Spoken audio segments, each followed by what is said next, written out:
I do have a small budget for internet marketing and some ads and stuff, it is minuscule, and it is not near the top converting source of business for me. Do you want to know what the top converting lead sources for my business are? It's all around marketing that attracts. It's leveraging social media to help me grow my database, nurture relationships, and expand my community of people who I can serve. So yes, I am talking about a little bit of social media marketing, but this does not have to look like dancing around on TikTok or getting on the content treadmill where you're constantly just pumping out content for all the different platforms. Although that couldn't hurt. Instead, it's about looking at your database, your SOI, and trying to find ways to continue to grow that and develop those relationships so that you have an army of people giving you word of mouth referral business and brand growth. And once it clicks, it is like magic. And it doesn't just work for me, it works for hundreds of members of the Market Authority Academy who have seen similar results. So if you find yourself spinning your wheels and always chasing after the last lead, I want you to take this moment to stop and think, are you chasing after every next lead, or are you actively creating systems that are going to help you drive new business to you through attraction-based marketing predictably every single week? If not, that's going to be your first step. Next, in order to have a business that grows and thrives consistently and helps you feel like you're in the driver's seat of it, you have to have follow-up that converts. Follow-up is a huge pain point for so many real estate agents who I speak to when they just haven't really quite found it to click. And I'm actually gonna be going in on this topic pretty soon, so keep an eye on this channel. If you haven't subscribed yet, definitely make sure you do that because I've got some really great tips on implementing follow-up coming your way. But what you need to know is that follow-up should be systemized in your business. Now, I'm not saying only automated, right? So a lot of times when I say systemized, immediately agents are like, well, I need automated templates and scripts. I need a CRM that's going to do this drip and automatically for me. Not necessarily. What you need is a systemized approach to converting deals. You need a process that is proven, that is going to work for you with every single prospect. And the more you're able to test and iterate that process, the more refined and effective it becomes. So what this means is every single prospect that comes your way who is an ideal client, who is excited to work with you, needs to have the same approach that is going to be leading them to the closing table with you at the table with them. Every prospect gets a disposition, meaning you have a really clear understanding after asking some specific questions on how best you can help them achieve their real estate goals. Every client from there is getting a buyer or seller consultation that is going to help you establish credibility and set next steps. And then from there, every single client after that consultation has an effective follow-up plan where you know exactly when to reach out to them and what to say. Follow-up that converts really can be done in those 3 simple steps. The trick is to not get distracted by shiny objects and just attach to that process. Next, a business mindset means you create your own luck. When we got into the business, we looked around to see kind of how other people found their way into real estate.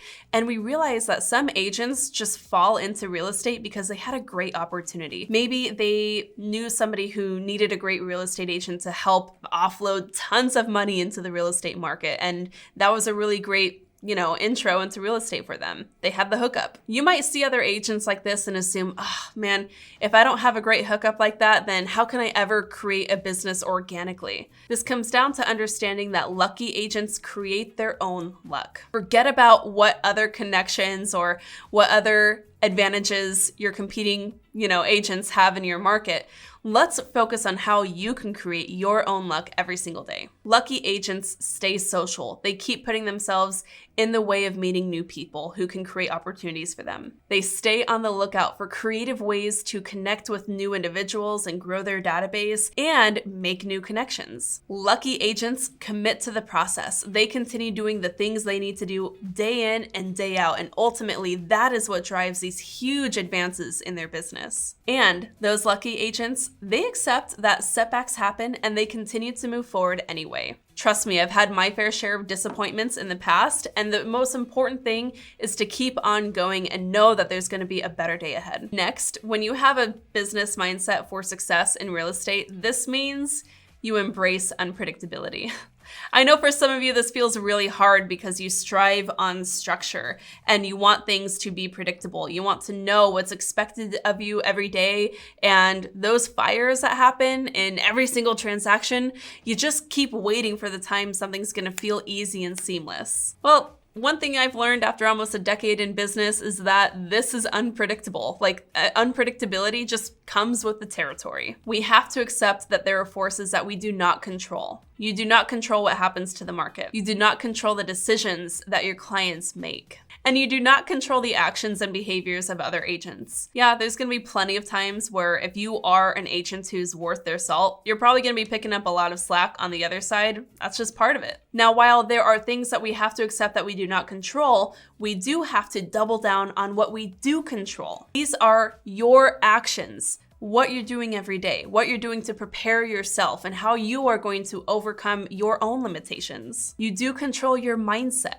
As much as you feel like a bad mood can just set you off and make you have a horrible day, which I get it, I've been there too, that is a choice that you're making. And instead, you can develop skills to help you get out of that rut and get onto a more productive being. And finally, your behaviors. Whether you behave with dignity, whether you behave with goodwill, that is something that you choose as well. Every behavior you make during a transaction and dealings with the public is going to reflect on your business as a whole. That is something that you control. And along with this, you can look for opportunities to train for resilience. Again, the unpredictable nature of this industry can wear you down. It can become exhausting. And so we want to look for opportunities to train for more resilience in this space. Every time there is one of these setbacks that kind of feels hard and challenging and just like another thing we have to get past, embrace that for what it is. It's an opportunity to become stronger.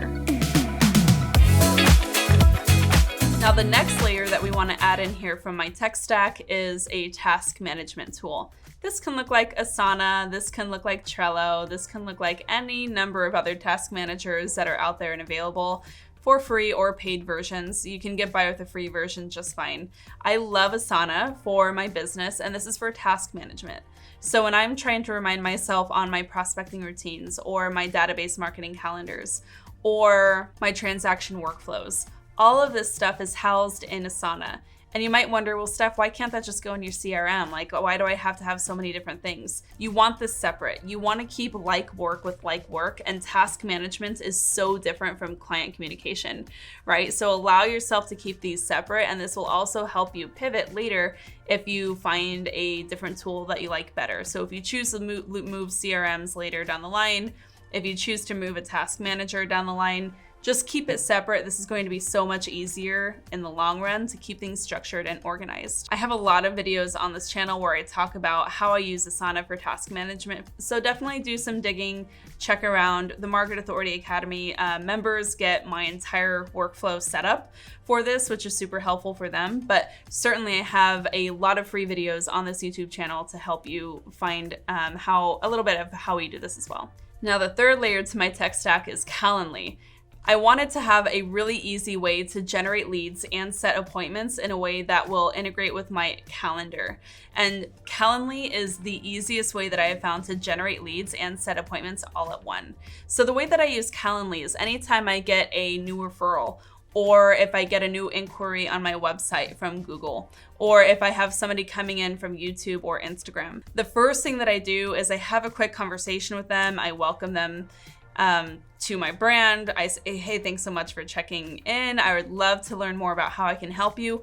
Book a call with me through this link. Our calendars will sync up and we can have a time to chat where I will learn more about your needs and whether or not we're a good fit. What I've done with Calendly is actually integrate it with my CRM, which right now is Follow Up Boss. I've used Follow Up Boss for years and years. It just works really well for me. Very good at integrating with some of the other tech pieces that I use, like Calendly. So as soon as somebody books a time on my calendar, that is automatically going to generate the lead through Follow Up Boss, where I then can have automated action plans set up to begin following up with them as well between that first interaction and when I have the first appointment with them. How cool is that, right? So again, whether it's on the DMs on Instagram or through one-on-one communication, even through emails, that Calendly link, I'm always sending it out to generate leads. I think that the first thing that I want to share when it comes to Instagram is a big mistake that I think many people are making are assuming that to be successful on Instagram, it's all or nothing. You have to be posting multiple times a day, every single day for weeks on end before it really turns into anything. I think that at one point this advice probably helped people, but if we're, again, thinking about what it is we're trying to do on Instagram, which should be cultivating relationships with our database, people we already know, like, and trust, and using Instagram to grow our audience to bring more of those people in, not just for followers, but to actually connect with more individual people, then posting every single day is not going to be like the one thing that's going to make or break you. Now, if you love posting reels and posting carousel posts and putting up pictures on Instagram, and that feels really fun and refreshing and exciting to you, then by all means, go for it. But I don't think that you should let it hold you back from being successful on Instagram because you feel like if you're not posting 5 days a week, then it's not worthwhile to try at all. I think that that is not the case. So gone are the days that you have to be posting every single day to see traction, but the key here is you do have to post consistently. So like, don't post 5 days in 1 week and then take a month off. I challenge you to choose to post 1 to 3 times a week, but like, choose whether or not you're posting 1, 2, or 3 times a week, and then keep that cadence for a really long time, like for a couple of months before you really judge whether or not it's working for you. Okay, the idea is we really want to focus on consistency in 2023, not just volume of posts. Now, the next really big mistake that I see is not repurposing content on Instagram.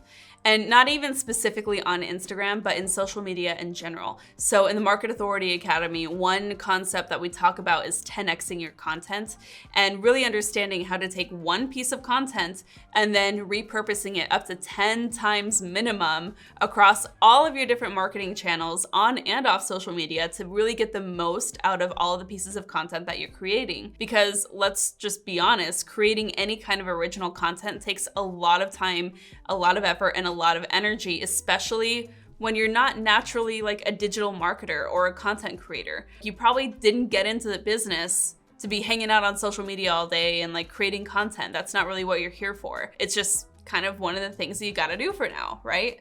And so if you are going to take the time to create a piece of content, then I challenge you to think about all the many different ways that you can repurpose that content.